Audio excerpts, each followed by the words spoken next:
so in this text, and we'll get to it, one thing he's going to say is that justice, very difficult for him, paraconcept, justice, is going to be each time, and each time anew,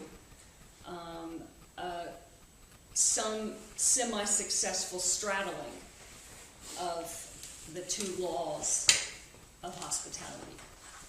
Right. So, I mean, that you're going to find justice there. It's not in either one or the other.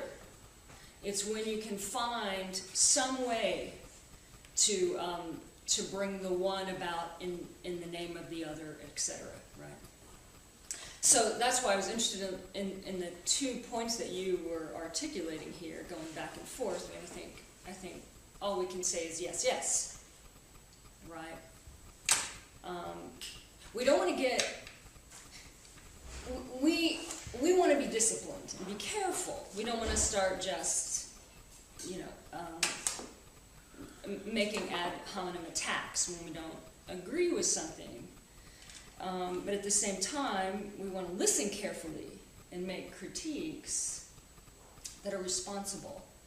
But we don't remember. Let's just remember why we're here, to the extent that anyone can possibly know.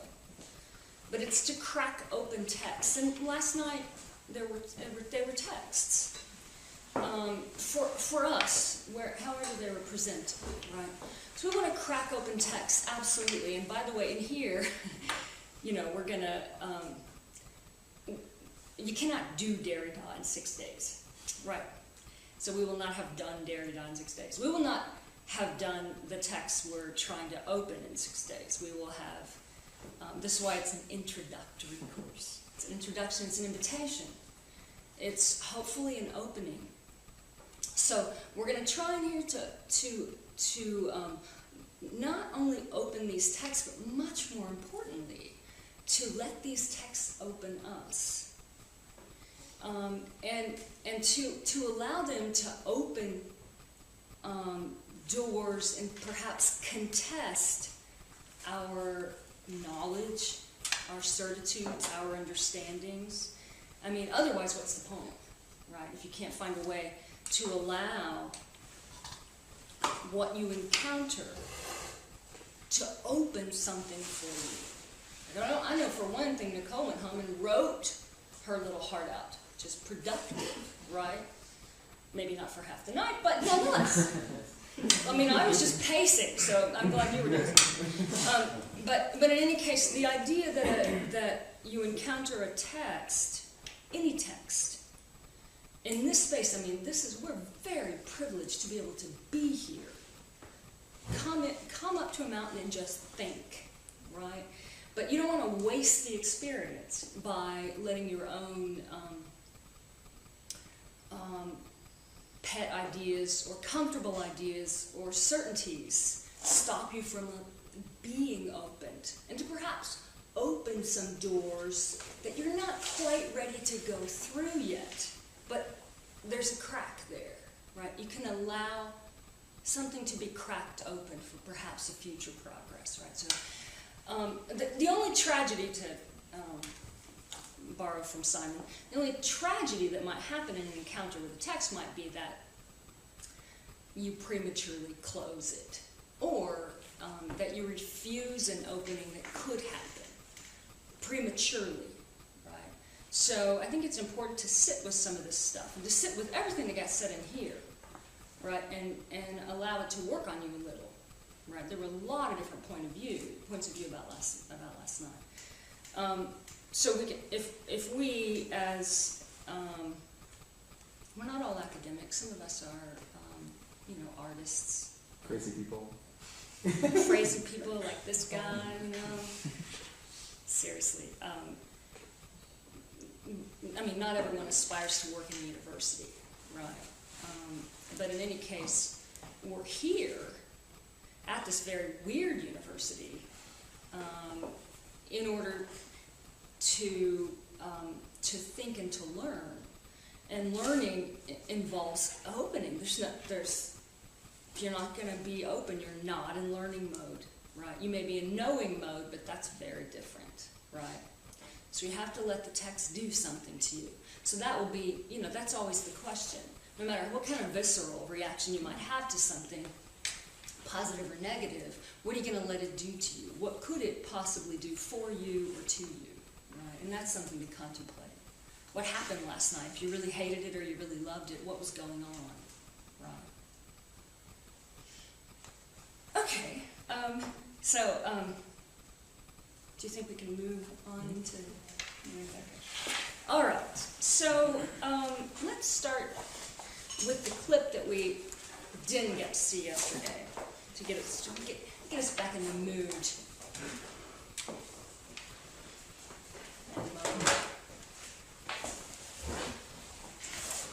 It's kind of freezing. Is it cold? Well, you worked at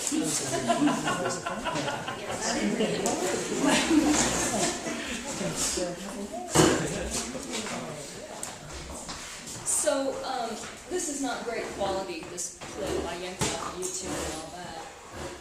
Can I tell? Yeah.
this clip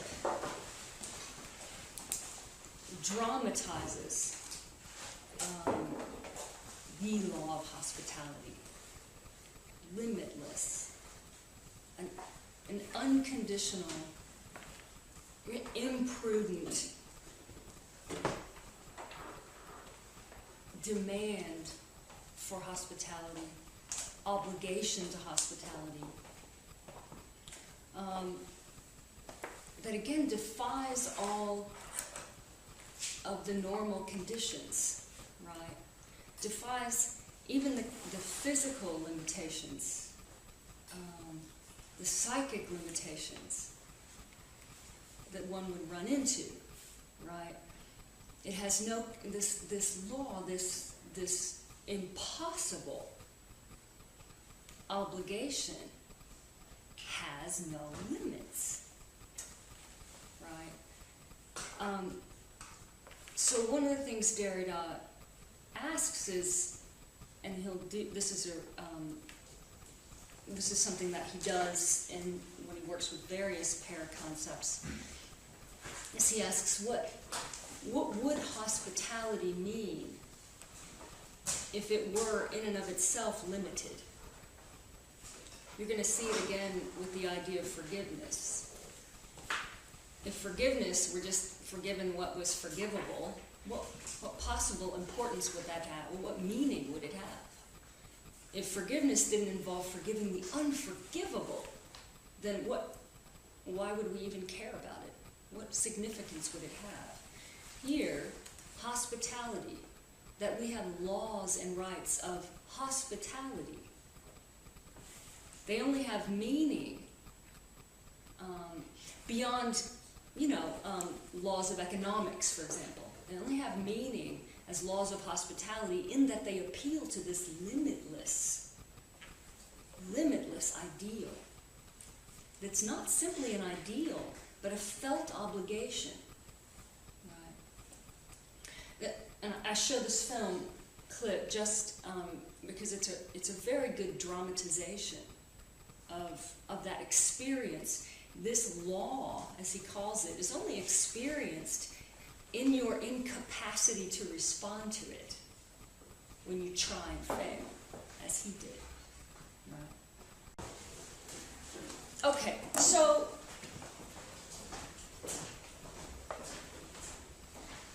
can we go a little so in the text, this one. Once again, he's describing two regimes of law. And as Melly said, what he's suggesting is that eventually he suggests that justice involves straddling them in productive, innovative ways. Okay. One regime of law involves the rights and duties of hospitality that are given, they're conditional, they're given by law, they're given to foreigners, come from abroad, and are subjects under the law. They have a name and a family name.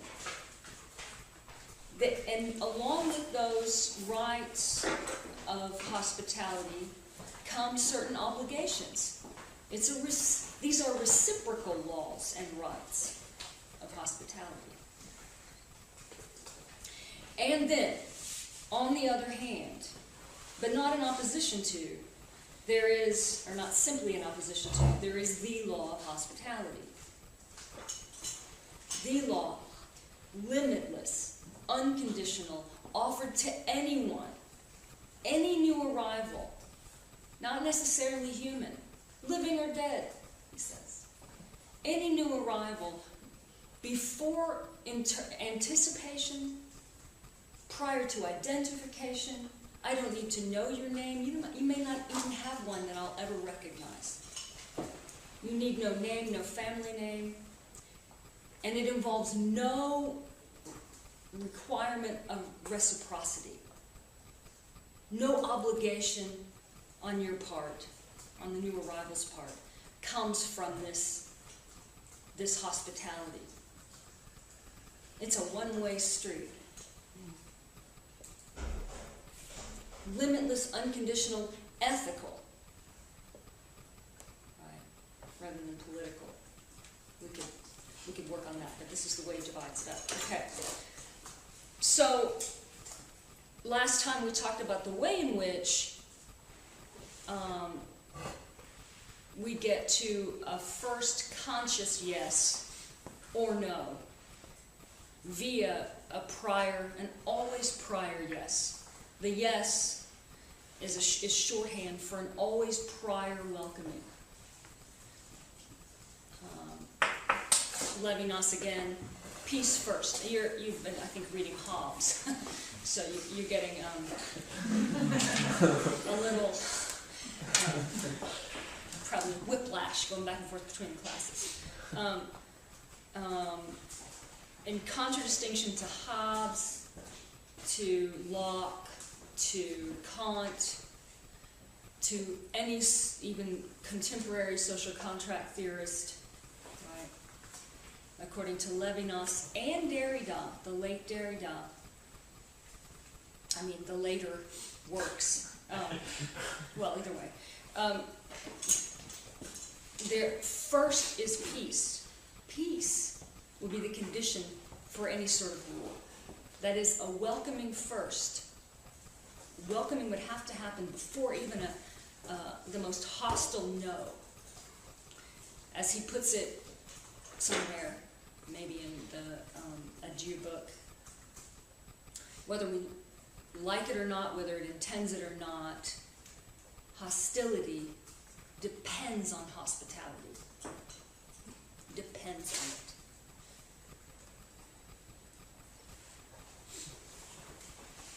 So, what he's trying to get at in the discussion of the yes is that in order now, in any given moment, to actually consciously say yes, to offer hospitality, a yes to the law, to obey this law that's above the laws, one would have to break all the laws, transgress any and all conditions that would limit or delimit this unconditional hospitality. To say yes to the law, you have to break the laws, which impose limits. And the reverse is also true.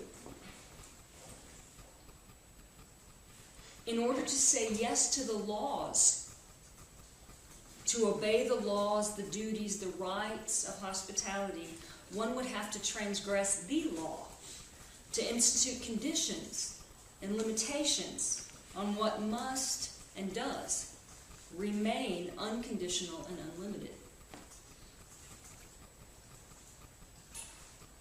There's no hospitality in the classic sense, Derrida writes, without sovereignty over oneself and over one's home. But sovereignty can only be exercised by filtering, choosing, and thus excluding and doing violence, close quote. That's on page 53, by the way. Let me read that again. There's no hospitality in the classic sense, that's the rights and duties, without sovereignty of oneself over one's home. But sovereignty can only be exercised by filtering, choosing, and thus excluding and doing violence, close quote. Only some others are granted the right of hospitality. Only some are allowed in. Otherwise, my sovereign right to let them in is interrupted and compromised. You can't just throw open the doors and say, here comes everybody, and still remain sovereign over your home, right? No hospitality in the classic sense, as he puts it in, or in the conditional sense, then without transgressing the unconditional law of hospitality.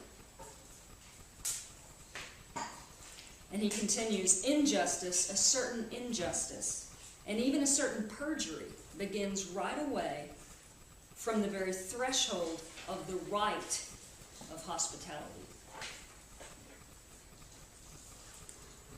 Does that make sense? A certain injustice in the very institution of a right to hospitality.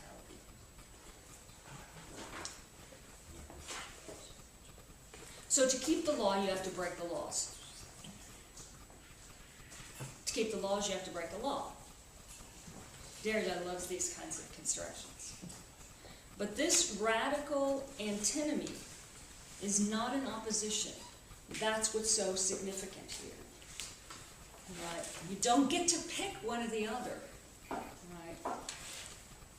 It's not in opposition, strictly speaking, nor does it allow for any Hegelian synthesis. That's also important. They are distinct, these two laws, even if they are indissociable. The law and the laws are heterogeneous, but indissociable. The law needs the laws and requires them to become effective, concrete. We were just talking about this, right? But we won't go there again. Okay. The law needs the laws to become effective, concrete, and to enter into consciousness and to serve justice. Without them, the law would remain at best abstract, utopian, illusory. So the unconditional law needs the conditional laws, which nonetheless betray it right away and pervert it. But what he tries to demonstrate over and over, it's only because the laws limit and pervert the law, only because they inscribe it by restricting it, that there is a history of hospitality.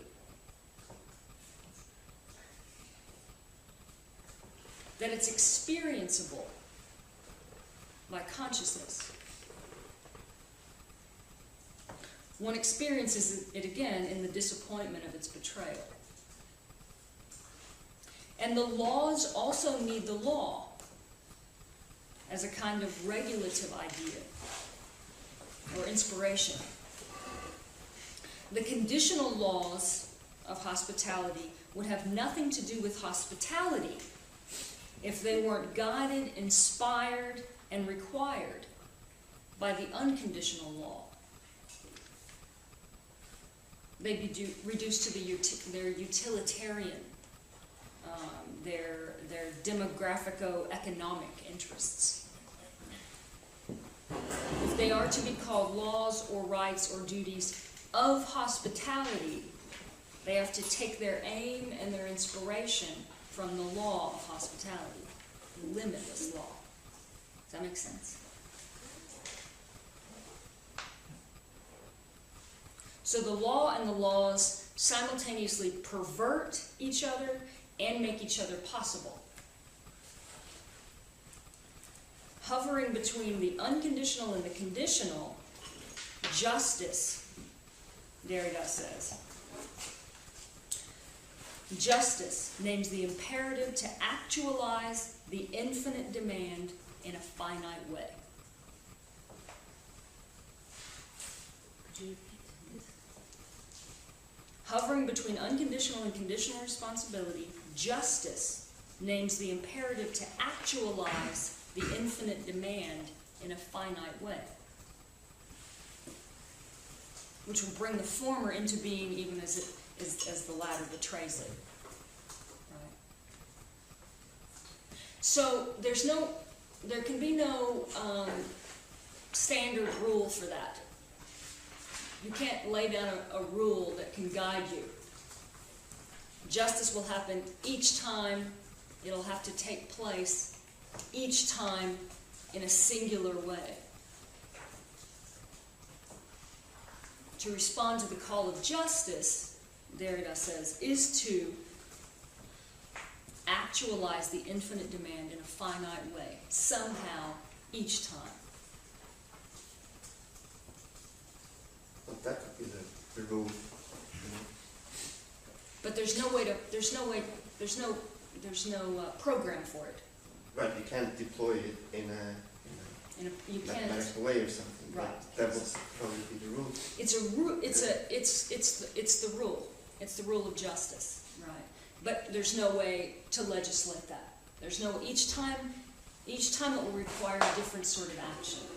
Right? It can't be systematized. It can't be systematized. In fact, what Derrida says in several places, and you'll also get this in the Leotard class, is that any systemization of justice is not one. Justice cannot be systematized.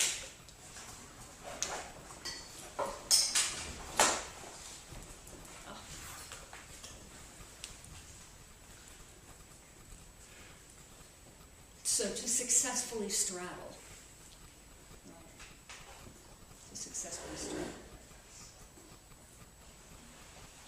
So, hospitality, in the classic sense, as he puts it, requires one to have a home to offer. In order to invite someone in, it has to be your home. You have to have a home to offer. That one be the owner and the master of the house. And Derrida points out the paternal and phallogocentric logic of and presumption inherent in this idea of the host and the master of the home. It's always a father. It's a father figure. The sovereign host, traditionally. Derrida writes, it's the familial despot, the father, the spouse, and the boss, the master of the house, who lays down the laws of hospitality. He presents them and submits to them, to submit the others to them in this violence of the power of hospitality. Power of hospitality. That's on page 149. So this hospitality, in the classic sense, the conditional kind, it requires sovereignty. Quote, I want to be master at home, Derrida writes, to be able to receive whomever I like there. And anyone who encroaches on my home, on my ipseity, on my power of hospitality, on my sovereignty as host, I start to regard as an undesirable foreigner, and virtually as an enemy. That's page 53 and 55. However,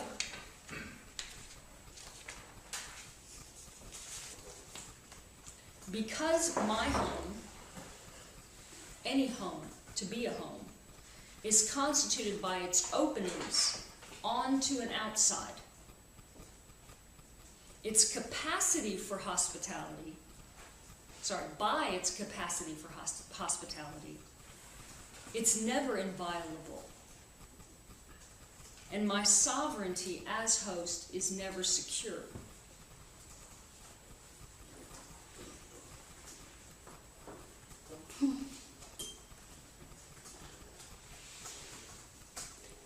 Anytime there's an opening, we can't call it inviolable, right? There's no security when there's an opening, but if there's no opening, there's no hospitality. Right? There have to be openings, doors and windows, so that I can invite in who I want. But by that very condition of possibility, I'm vulnerable. So Derrida says, inasmuch as home is constituted by its fields of access, not only by doors and windows, physical ports of entry, but also by landlines, cellular signals, fax machines, cable lines, DSL, and so on. Now, he doesn't list all of those because this is an old book.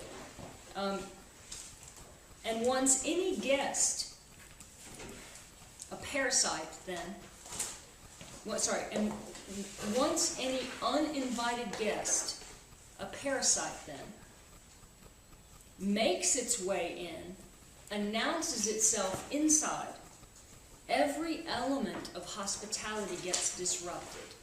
Hospitality in the classic sense. That is, all the dichotomies presumed by hospitality in the classic sense collapse.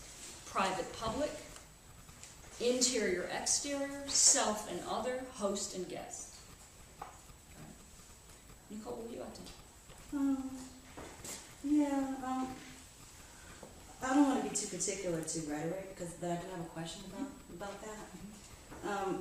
In terms of like field range, in terms of, and how would you connect that to, I'm interested in connection between ethos, ethnos, ethios, and habitus in relationship to Derridian hospitality. If at all he's working out of these things, in terms of foreigner relations. I don't know if this is too particular and too far off the text, but I'm thinking about the connections of these words. What's ethnos? From what I understand, ethios is it the place where the animal goes back to? Keep talking. Habitus is the range. Ethos is where the animal is born and goes back to die. Mm-hmm.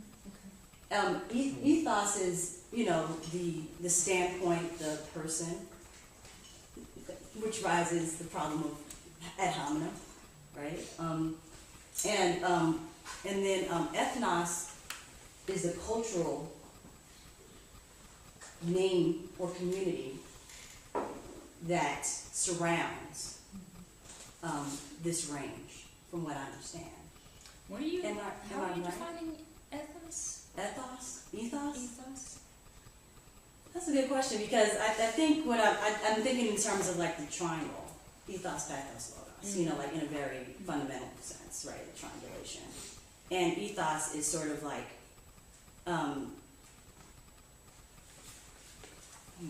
I'm defining it as the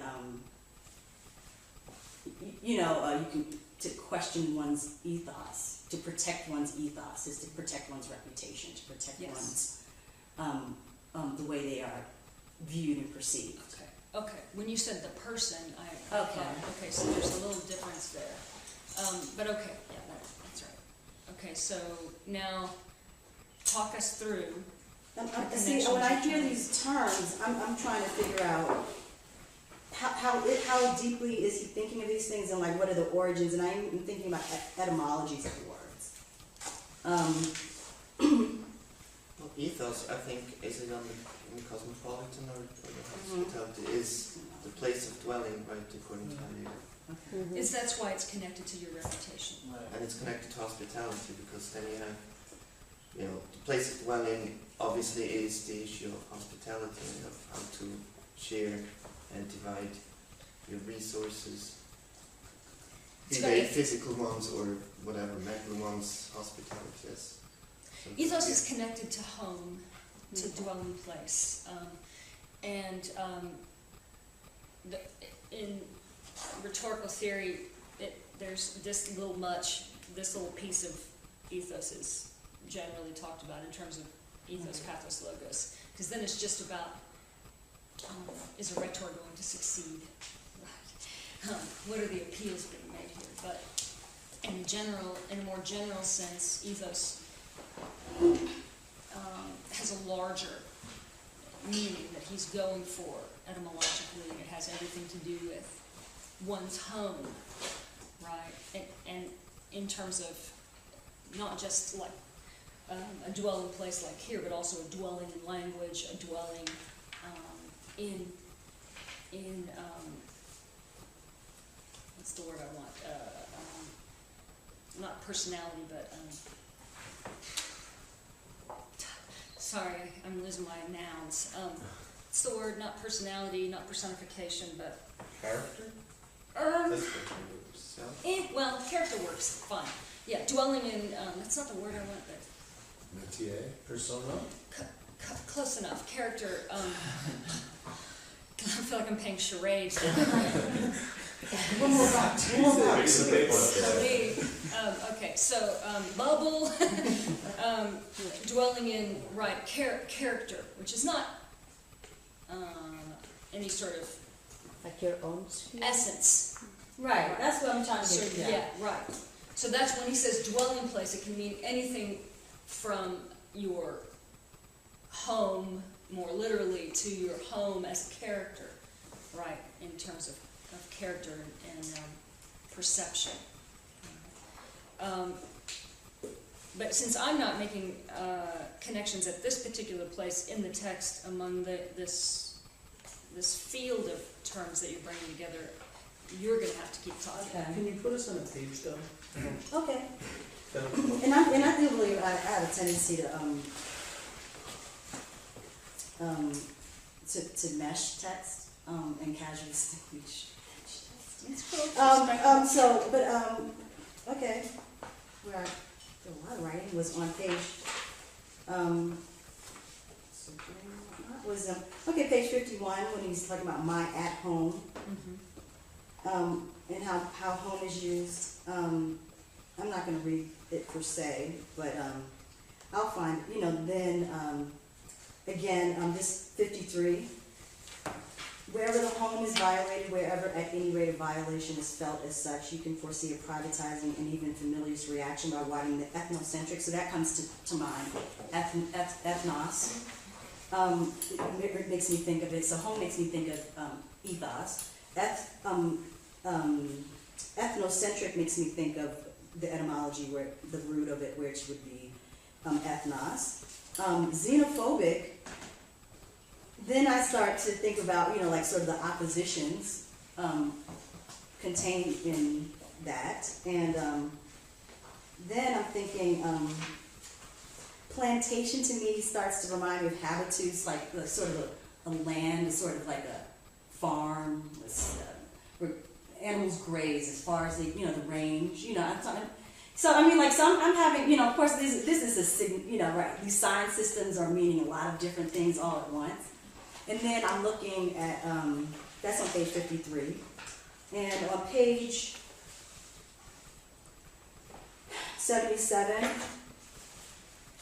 The law of unlimited hospitality to give the new arrival all of one's home and oneself, to give one in her own home without asking a name or compensation or even the smallest condition, and on the other hand, the laws in the plural. This is a lot of stuff we went over in class, but and then I'm going back to on cosmopolitanism and forgiveness. I know I'm not supposed to be reading it all, but and I'm just thinking about like how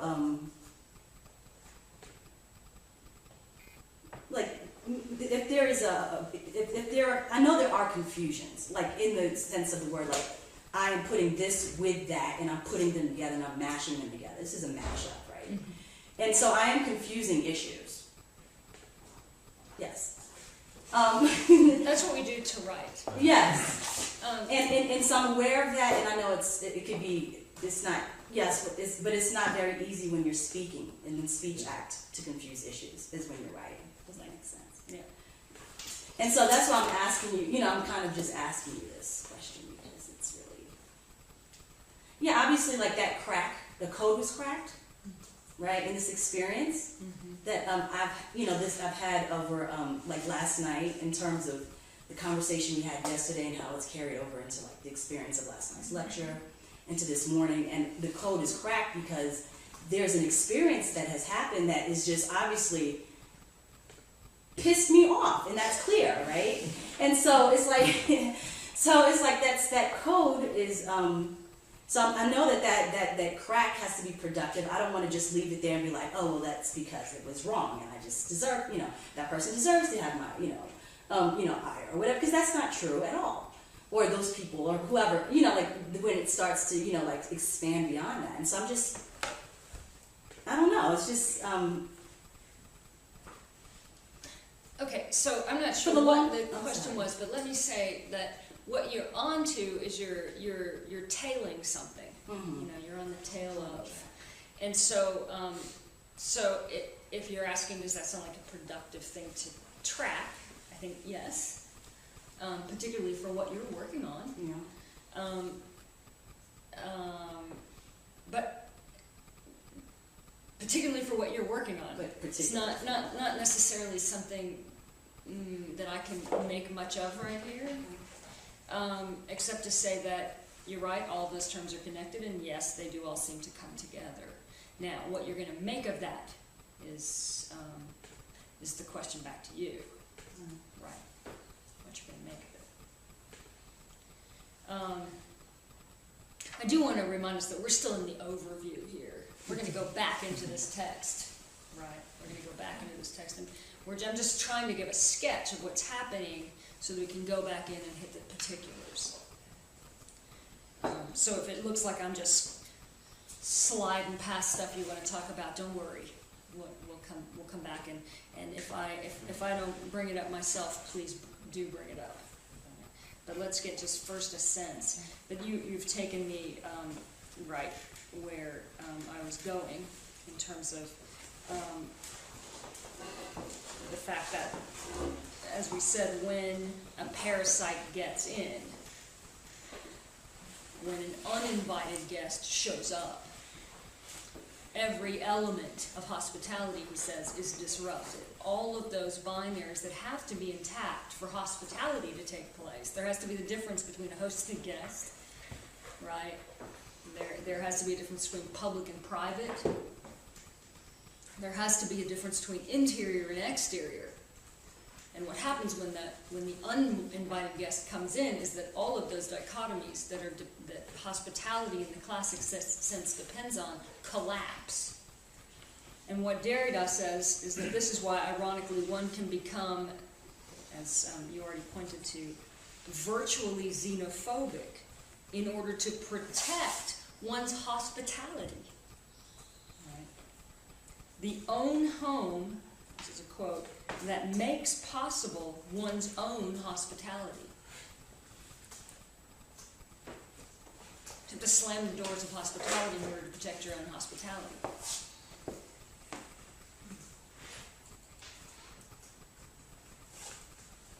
So we could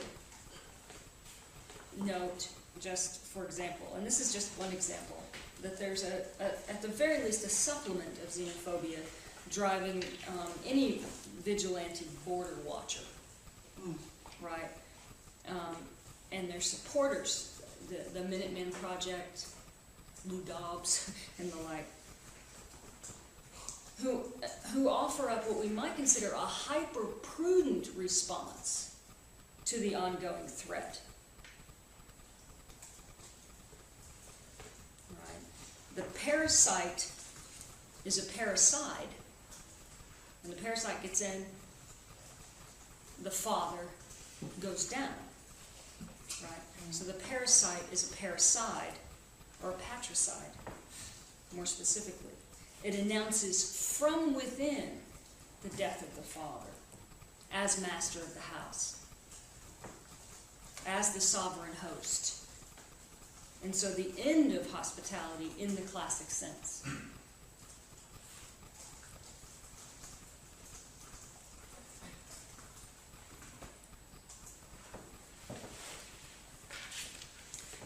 Let's first hear from Jared. Oh, just a question.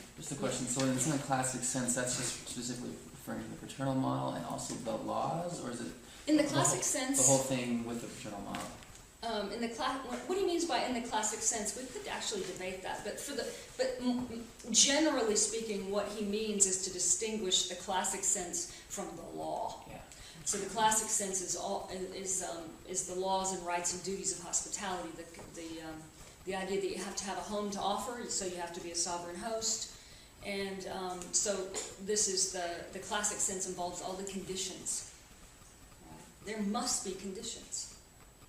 Otherwise, I've lost my power to host. Okay, let's take a break, and we'll pick it up there.